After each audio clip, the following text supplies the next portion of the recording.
tidak ada sambangan, pengiriman barang dibatasi. Tapi, kalau bicara tentang ide, tidak ada yang bisa membatasi. Di sini, di SMP Bilingual Terpadu Pesantren Modern Al-Amanah Junwangi, ide untuk membuat karya tidak pernah redup. Dan ini adalah konten baru kami. Tadang! Please welcome poster podcast SMP Filter. Tadang! Yang akan menyajikan obrolan-obrolan yang ringan, yang seru, yang informatif, yang inspiratif, yang solutif. Seputar SMP Bilingual Terpadu dan Pesantren Modern Al-Amanah Junwangi. Nantikan poster ini di channel YouTube SMP Filter TV. By the way, di channel ini juga ada banyak banget karya santri. Dari mulai cover lagu, video cerita pendek, tips-tips seru, lantunan merdu sholawat, dan juga video-video informasi dan dokumentasi kegiatan kami. Gimana? Yakin mau subscribe? Karena subscribe itu gratis loh.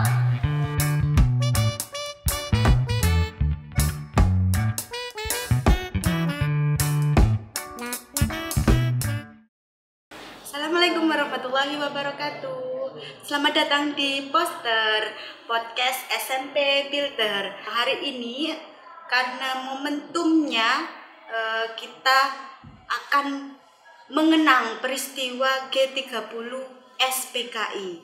Nah, hari ini kita akan berbicara tentang peristiwa G30 SPKI. Sebelum itu saya akan menceritakan bagaimana sih awal mula berdirinya Partai Komunis di Indonesia ini. Nah, kita tarik jauh ke belakang, sejarahnya bermula sekitar tahun 1914.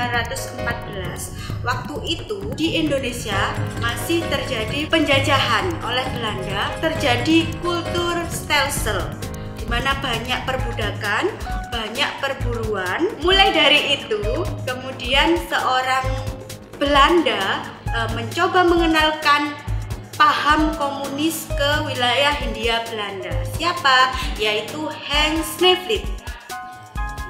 Hans Nevlin ini berpendapat bahwa di tanah Eropa itu sudah mulai berkembang paham komunis.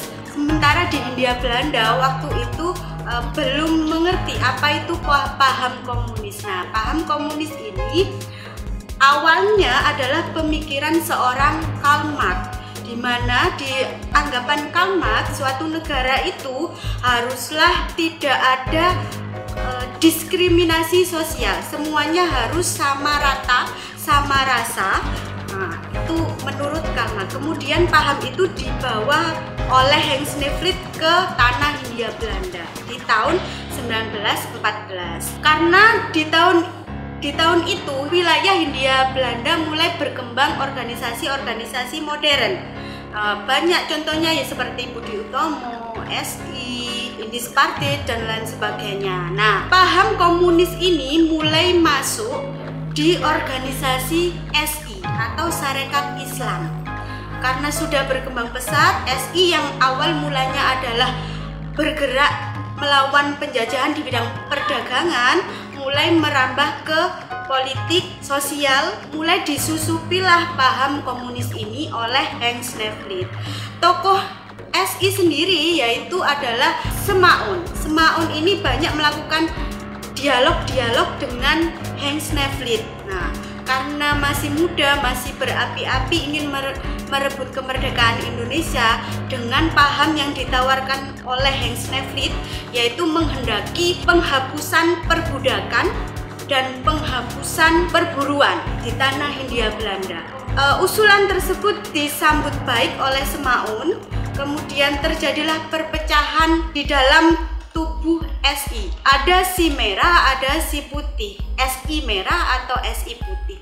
Kalau si merah ini perjuangan merebut kemerdekaan secara radikal. Itu tadi berlandaskan paham komunis. Sementara itu si putih atau SI putih yang diketuai oleh Cokro Aminoto lebih ke arah perjuangan secara agama melalui dakwah. Nah, itu. Jadi pergerakan kedua organisasi baik si merah maupun si putih ini sama-sama ingin merebut kemerdekaan Indonesia, tetapi dengan jalan yang berbeda. Satunya radikal, satunya lewat dakwah-dakwah agama. Kemudian setelah kemerdekaan, organisasi PKI ini mulai melemah kekuatannya. Baru muncul lagi sekitar tahun 1948.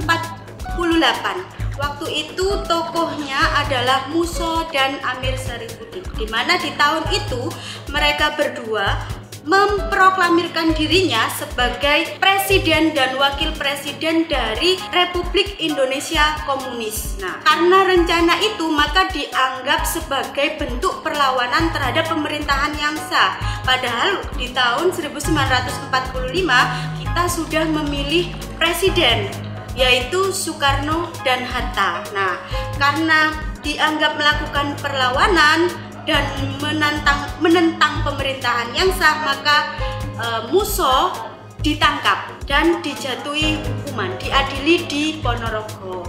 Nah, ada tokoh lain selain Musso ini, yaitu Aidit.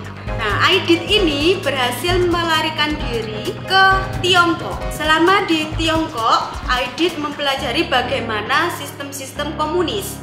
Kemudian kembali lagi ke wilayah tanah air di tahun 1950 dengan tujuan yang sama, yaitu untuk mendirikan negara yang berlandaskan komunis. Kita tahu bahwa di Indonesia ini menjalankan pemerintahan berdasarkan ideologi Pancasila, sementara Aidit beserta organisasi PKI ini dan anggota-anggotanya ingin mendirikan negara Indonesia yang berlandaskan komunis atau bertentangan dengan Pancasila. Nah, puncak pergerakannya yaitu sekitar tahun 1965 di bulan September tanggal 30. Aidit bersama Letkol Untung, yaitu seorang pasukan Cakrabirawa, merencanakan ingin meruntuhkan pemerintahan waktu itu.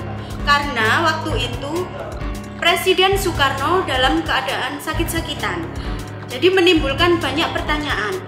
Setelah Soekarno turun, nanti siapa yang akan menggantikan posisi presiden? Nah, ini menjadi perebutan antara pihak militer dan pihak politik. Maka dari itu, Aidit dan Letkol Untung merencanakan pemberontakan ini. Disusunlah pemberontakan, yaitu dengan rencana menangkap 7 jenderal. Kita kenal jenderal itu yang semula sasarannya yaitu adalah Jenderal Ahmad Yani, Jenderal Suprapto, Jenderal S. Parman, Jenderal M.T. Haryono, Jenderal Panjaitan, Jenderal Sutoyo, dan Jenderal A.H. Nasution. Awal tujuannya adalah 7 jenderal ini.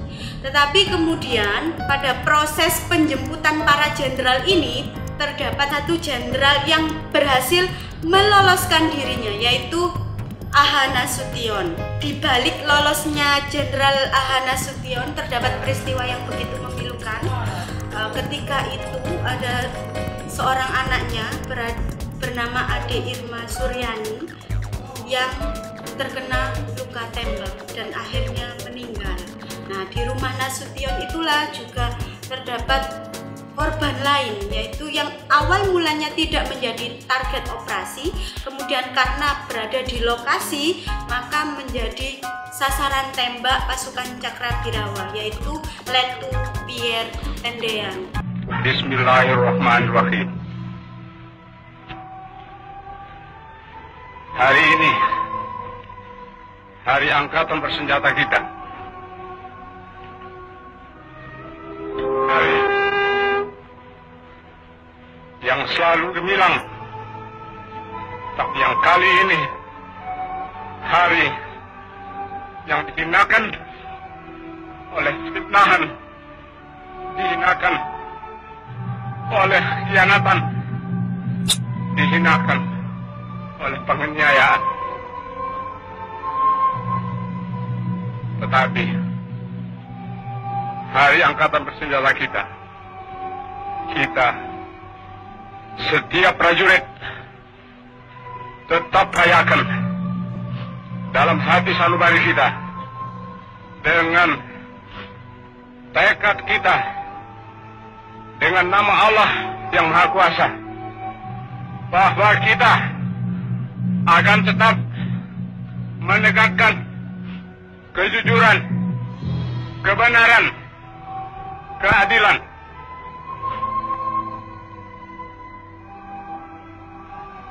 Jenderal Suprapto, Jenderal Hartono, Haryono, Jenderal Parman, Jenderal Panjaitan, Jenderal Sutoyo, Letnan, Tendean, kamu semua mendahului kami semua yang kamu tinggalkan. 6 jenderal dan 1 letu ini kemudian dibawa ke daerah Lubang Buaya. Nah, di situ ada sebuah sumur yang dijadikan tempat untuk membuang jasad-jasad para jenderal ini. Dari berbagai sumber mengatakan bahwa sebelum dimasukkan ke dalam sumur, para jenderal ini terlebih dahulu ditembak. Setelah peristiwa yang tragis ini, kemudian 2 orang tokoh dari PKI, Letkol Untung dan DN Aidit yang dianggap sebagai dalang dari peristiwa ini berhasil melarikan diri. Nah, tapi kemudian pemerintah kita, waktu itu militer kita di bawah pimpinan Jenderal Soeharto berhasil menangkap kedua orang ini beserta dengan anggota-anggota PKI lainnya di berbagai daerah. Dengan ditangkapnya kedua dalang ini, maka menunjukkan bahwa ideologi negara kita yaitu Pancasila tidak mudah untuk diruntuhkan. Makanya ketika tanggal 1 Oktober kita selalu memperingati sebagai Hari Kesaktian Pancasila. Jadi setelah peristiwa G30 SPKI, kemudian 1 Oktobernya kita selalu memperingati sebagai Hari Kesaktian Pancasila. Karena pergerakan radikal ini tidak mampu meruntuhkan ideologi Pancasila kita. Yang tujuan PKI ini adalah untuk menggantikan ideologi Pancasila dengan ideologi komunis, tetapi tidak berhasil. Dengan perlawanan dan pengorbanan para jenderal, kita tetap bisa mempertahankan ideologi Pancasila sampai dengan sekarang. Oleh karena itu, generasi penerus bangsa kita harus tetap bersyukur dengan kondisi Indonesia yang saat ini. Kita bisa hidup tenang, tidak ada pertumpahan darah. Sejarah bangsa kita cukup panjang. Kita pernah melawan penjajahan, kita pernah melawan saudara sendiri. Nah, kita sekarang hidup dengan aman, damai. Semoga negara kita, Indonesia tercinta ini tetap menjadi negara kesatuan yang utuh, tetap berlandaskan Pancasila dan Bhinneka Tunggal Ika. Sampai di sini secuil kisah tentang peristiwa G30 SPKI. Akhirul kalam, wabillahi taufiq wal hidayah. Wassalamualaikum warahmatullahi wabarakatuh. Nantikan sejarah-sejarah tentang Indonesia di poster berikutnya. Sampai jumpa.